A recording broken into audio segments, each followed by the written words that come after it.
New American?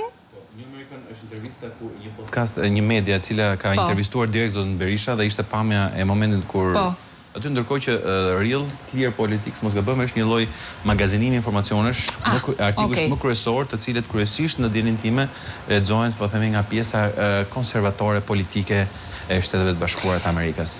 Dhe përsëri kanë përdorur konceptin Ramaduro. Ajo nuk është koncept, ajo është një damë e cila tashmë ka zënë me shumë glasë, po. Tani është realisht një markë e cila, si më thon zoti Rama, ne kemi diskutuar shumë gjatë këtyre ditëve, jo më kot, sepse ishte realisht një artikull që krijoi një lloj rezonance shumë të fortë nga ana tjetër, nga ana e propagandës, pasi zoti Rama deri në këtë moment e ka heshtur, megjithëse nga informacionet që kemi arritur të mbledhim, duket se ka kërkuar dhe një lloj sqarimi vet ose indirekt në redaksinë e Fox News rreth këtij artikulli, por që kjo mbetet për të verifikuar gjithsesi, por që pa diskutim ky ishte një artikull që mendoj që e ka bërë këtë edhe herë tjera, patjetër, por e ka bërë për shembull e ka bërë ku ka mundur, sepse nëse për shembull me rastin e Rajt, ai kishte aksesin direkt, po them tek Raj përmes Giorgia Melonit. Me Bildin atëherë për shkak të mungesës së aksesit tentoi dhe bëri madje edhe pa dinë që ngriti ndaj Peter Kitës, por edhe praktikisht ndaj redaksisë së Bild, po që më pas tërhoq. Pra kësaj herë duket që ndryshe nga herët e tjera kjo është një situatë në cilën zoti Rama e ka vënë shumë siklet për shkak pamundësisë për ta kontrolluar.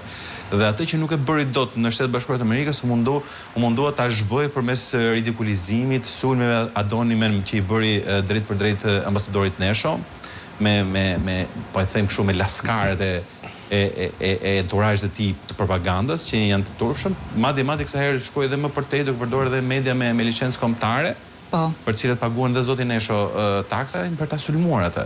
Që ishte, si më thënë, shproporcionale, po kjo në një vend të regjimit nuk është çudi.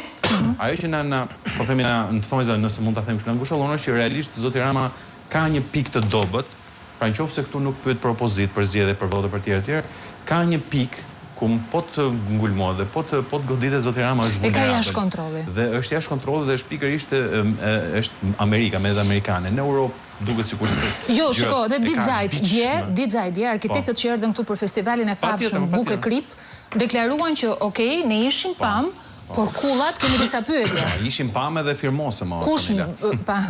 E kupton tash? Ishim pam dhe firmosëm. Ata që folën ishin ata që ndoshta smorën. Se po kishin marrë dhe ata dhe shu. Pra këtu kush nuk... Dakor, por për hir të faktit, unë po them që për këto tema, po i pra se kam ke imazhi, ke prishje imazhi, tani po na prishin imazhin dhe këta që nuk firmosin. Se kështu i bie. Tjetër për këtu, ka një problem që imazhin po e prish kush nuk firmos. Por po ta shikoni, nuk reagoi njëri nga enturazhi i propagandës për arkitekt. Jo, asnjë. Sa ato arkitekti merr prapë ndarkë, i thotë hajde se kam dhe një kull për ty dhe e zgjidh ai. Madje ai që thotë që shumë gabim zoti Rama to kulla, del thotë nesër që si Tirana nuk ka arkitekturë në botë, domethënë, edhe na rrof neve që e morën konsiderat. Kurse fakti që zoti Rama ka për një javë që nuk i dele keqja me Ramadurën e zotit Nesho, tregon që ajo është pika e dobët e zotit Rama. Dhe këtu duhet kuptuar dhe këtu duhet sulmuar për të ndërgjegjësuar atë që është një nga sfidat po donit të opozitës, për të ndërgjegjësuar komunitetin ndërkombëtar, sidomos atë komunitetin ndërkombëtar që është vendimarrës, për të thënë që shikoj se ka keni pushtet. Pra, qofse betejë ju është me Sorosin, po Sorosin e keni të implantuar kokë e këmbë në Shqipëri me një projekt parapolitik dhe ultrapolitik i cili funksionon si orë zvicerane këtu. Doni të regoni realisht që keni beten. Hajde, ja ku e keni. Njeriu në Sorosit, një nga 3 speech writer dhe 3 fjalimbajtësit kryesor të dasmës Alex Sorosit para 2 javësh. Ose ky, shikoj pak dhe këtë shije pak. Ju lutem më ndihmoni me 6-ën.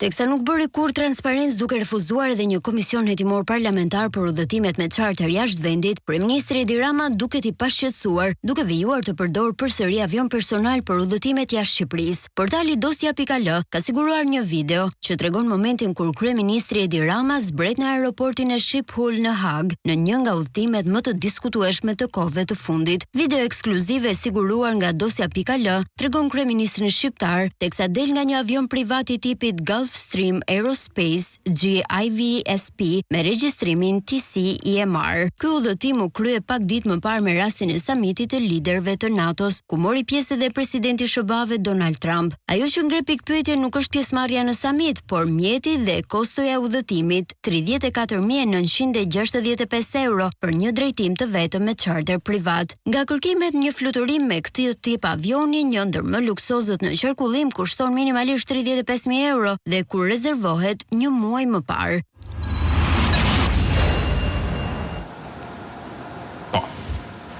Se me qenë se flasim për Ramadurën, ka ngjitur apo nuk ka ngjitur? Është spinuar apo nuk është spinuar nga opozita këtu? Fakti që kryeministri shqiptar zbret në Hag në një takim të rëndësishëm dhe nuk po themi që po shkojmë në një event, bota ishte në prag të një lufte të tretë, zbret me charter. Deri tani nuk ka përgjigje, zyrtare. Dosja Pikal është portali në fakt që e ka publikuar parë informacione dhe që më pas është të shpërndar nga të gjitha mediat, ka bërë një investigim shumë thellë, e cila na tregon në parë, na identifikon faktin që ne nuk e dinim që zoti Rama është rikthyer charterit, por këtu ka dhe një lajm të ri. Nuk kemi më charterin Air Albanias, që me shumë gjas, siç edhe ka deklaruar ish zëvendës kryeministri zoti Ahmetaj, ai e falimentoi me një grop financiar për 20 milionë euro që po ti mbledhësh janë fiks kostot e udhëtimeve të papaguara të zotit Rama. Tashmë kemi kaluar nga Air Albania tek një kompani tjetër po turke, e cila kësaj here nuk është kompani fluturim, por është kompani avionesh private charter në të avionit që sapo pam në luksos, sepse ishim brenda me kuzhinë, me banjë, me një avion i cili sa herë ngrihet dhe ulet do 35.000 euro. Një avion i cili është personal charter, pra ku zoti Rama dhe zonja Linda Rama kanë udhëtuar me këtë avion, në avion ku ka edhe një shërbyese të dedikuar, ka mundësinë edhe për të pirë cigare dhe në dijenin time kryeministri i Shqipërisë e pin cigare, nuk është se është një krim, por që gjithsesi me sa duket ai duhet ta pi cigaren edhe kur është fluturim. Dhe ku në fundore, pastaj ka edhe ushqimin gurme, ushqimin të përzgjedhur dhe gjithë dim si është. Dhe nëse nuk i zotit Rama apo zonjës Rama nuk i pëlqen ushqimi gurme, ka dhe sushi. Pra, kjo thjesht e bëra këtë rezume pas lloj ngjyrimi thjesht për të kuptuar se në çfarë lloj saltaneti kryeministri i një vendi ku vendet më të varfër të Europës, ndër vendeve më të varfra. Nuk e di, Shqipëria është më e varfër si bie në bazë të. Ku pensioni minimal mesatar edhe pas 11 majit, ku premtuar që do shkojë pensioni nga 500-600 euro sa e thaj, është prapë siç ishte. Ku rrogat janë prapë ato që ishin, ku spitalet janë ku mos më keq. Dhe ku domethënë çdo lloj shërbimi. Arsimi është në vendin e fundit. Arsimi në vendin e fundit, sot qytetarët shqiptar thjesht që ta dinë, kanë kryeministrin që udhton me 35.000 euro sa herë lëviz nga Shqipëria me avion, ku ka ushqim të përzgjedhur, pjedhe cigare ke avioni, futet edhe i gjumë derisa të shkojnë në Hag, megjithëse një udhtim një orë e 30 minuta është Tiranë-Hag. Holland. I futet një ushqim të përzgjedhur dhe në fund fare del edhe vjen edhe vendet bukur shejtan mbas 2 orë, si ishte dhe u rishfaq më në fund. Dhe mbas një 3 muaj sot zoti Rama u rishfaq në kuvend kur pa që aty s'kishte më asnjë nga opozita. Në fakt zoti Rama sa herë